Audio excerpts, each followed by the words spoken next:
부활하신 예수님은 지난주 보았던 것처럼 제자들에게 나타나셨어요.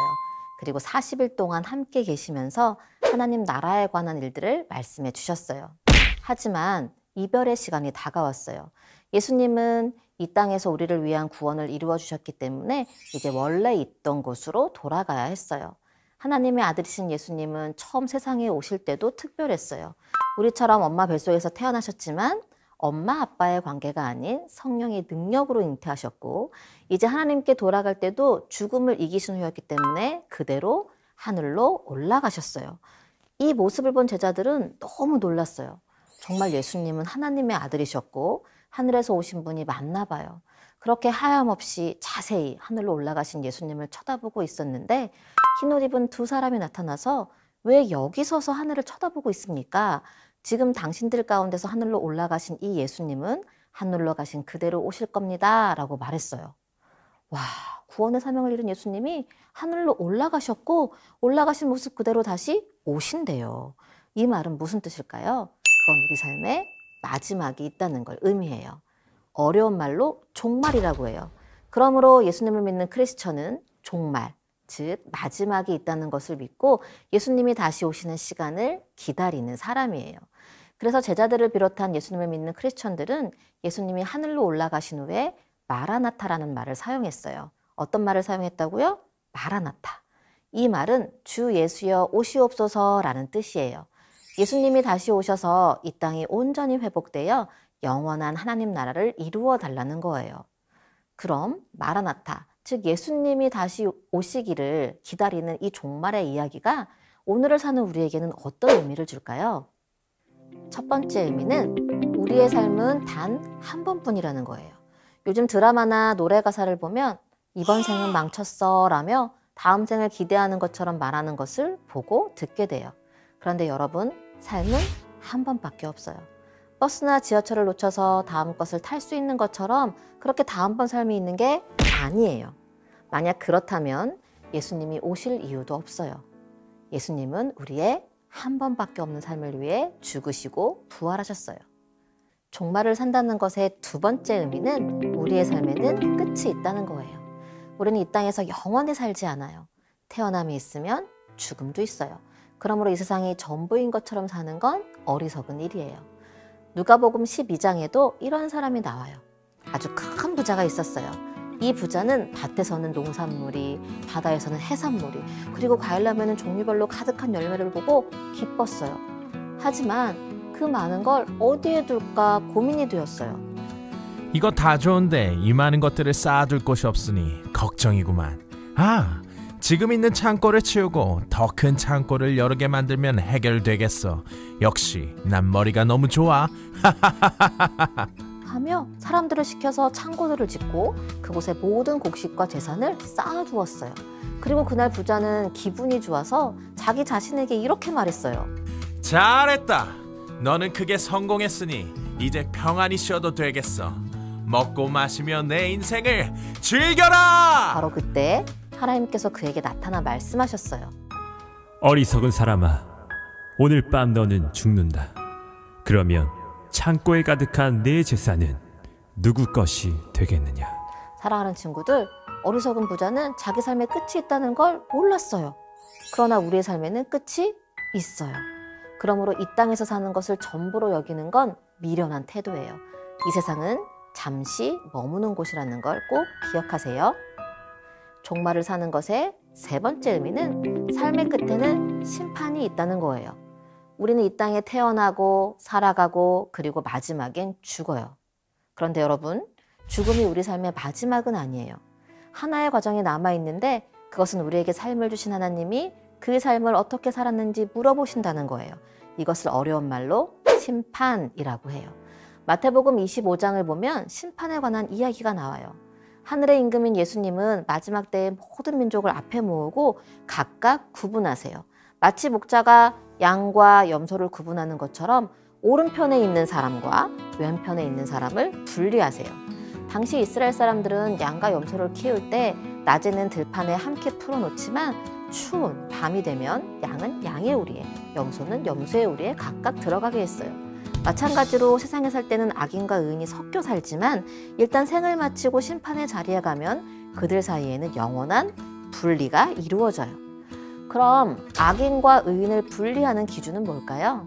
마태복음 25장은 예수님을 생각하여 지극히 작은 자에게 선을 행한 자들은 의인이고 그들에게 무관심한 자들은 악인이라고 말해요.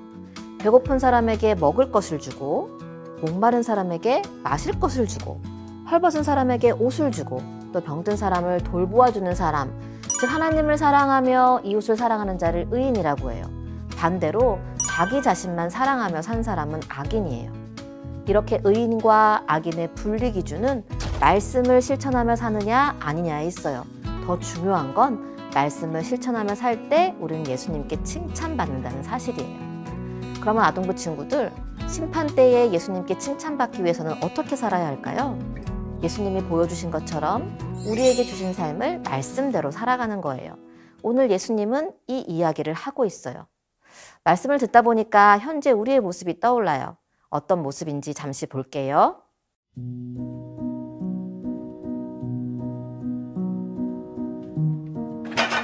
지연아, 일어나. 지연아, 알람 울렸다. 얼른 일어나라. 얼른 일어나.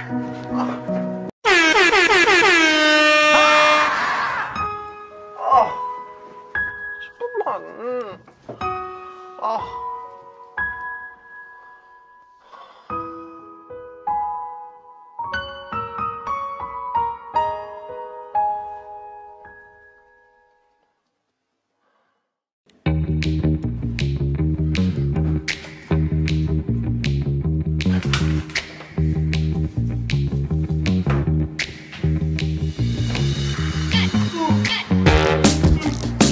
뭐야?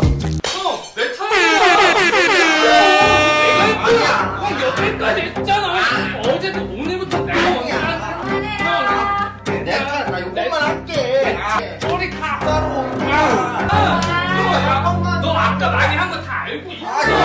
내가! 나 진짜 엄마. 아니 내 차례야 엄마! 나 이거 나 한 번만 한다고. 내 과자도 먹었어! 지연아, 엄마 잠깐 나갔다 올게. 분리수거 좀 버려줘.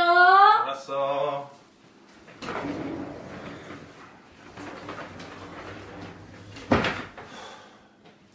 너무 하기 싫다.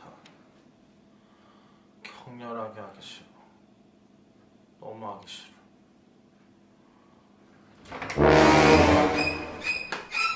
야, 이게 뭐야? 아직도 안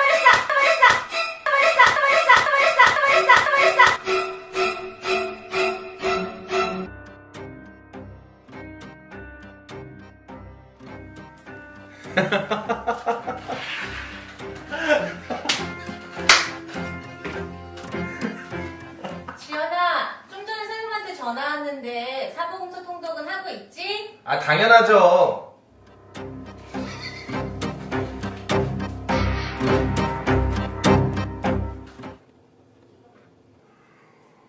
오, 벌써 11시가 넘었네. 자야겠다.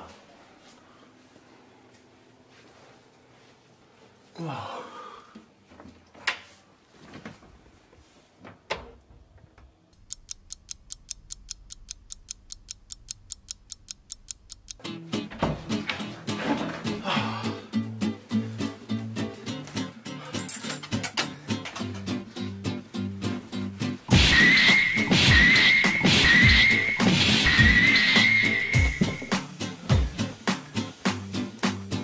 아이고, 또 지각이야. 근데 밥을 안 먹어서 그런가 왜 이렇게 속이 안 좋아. 그리고 이놈은 동생 놈의 자식 옛날에도 그러더만 맨날 형 때리고 말이야. 회사인데 이거 떼버려야지. 에이씨, 빨리 가.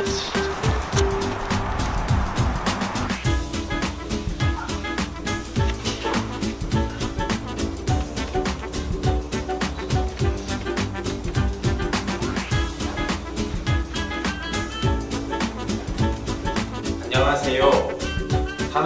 제가 발표할 주제는 산업 경제 발전에 따른 회사의 방향성입니다. 우리 회사는 맛집을 나타내는 회사로서 일단 잘 보여야 됩니다. 그래서 지현 씨, 지금 뭐 하는 거예요? 아니 지금 발표 준비가 하나도 안 돼 있잖아. 아니 어제 준비한 거 도대체 뭐 했어요? 이거 눈 빨간 거 보니까 어제 또 게임했구만. 죄송합니다. 다음부터 절대 이런 식으로 준비하지 말아요. 알았어요? 예, 죄송합니다. 제가 얘기했지. 이거 얼마나 중요한 건데 그걸 준비 안 하고 오면 어떡해요? 어제 저희 뭐 하셨어요?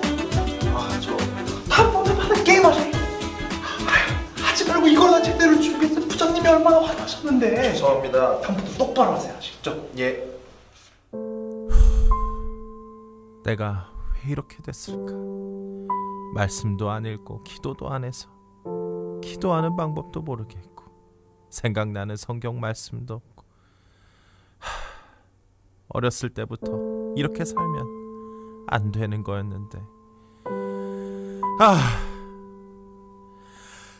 나 돌아갈래!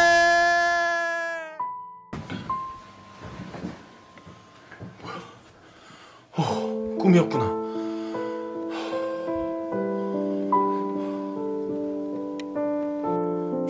꿈이라 다행이에요. 예배를 드리면서 혹시 마음에 찔리는 친구들이 있으면 지금부터라도 자신의 삶을 정돈하기를 바래요. 그렇지 않으면 평생을 그렇게 살다가 죽고 심판 앞에 서게 됐을 때 예수님 볼 면목이 없을 거예요. 그럼 어떻게 살아야 할까요? 우리에게 삶은 단 한 번인데 그 삶을 예수님이 언제 오시든 자신 있게 보여줄 수 있도록 준비된 삶을 사는 거예요. 한마디로 마라나타의 삶이에요. 목사님은 우리 아동부 친구들이 이 다음에 예수님 앞에 섰을 때 칭찬받기를 바래요. 그러기 위해서는 지금부터 건강한 생활 습관을 갖고 자녀로서, 학생으로서, 또 성도로서 그에 합당한 생활을 하기를 바래요. 그래서 우리에게 주어진 삶을 멋지게 살아내어 예수님처럼 하나님께 돌아가는 것이 기쁘고 감사한 삶이 되기를 주님의 이름으로 축원합니다. 아멘.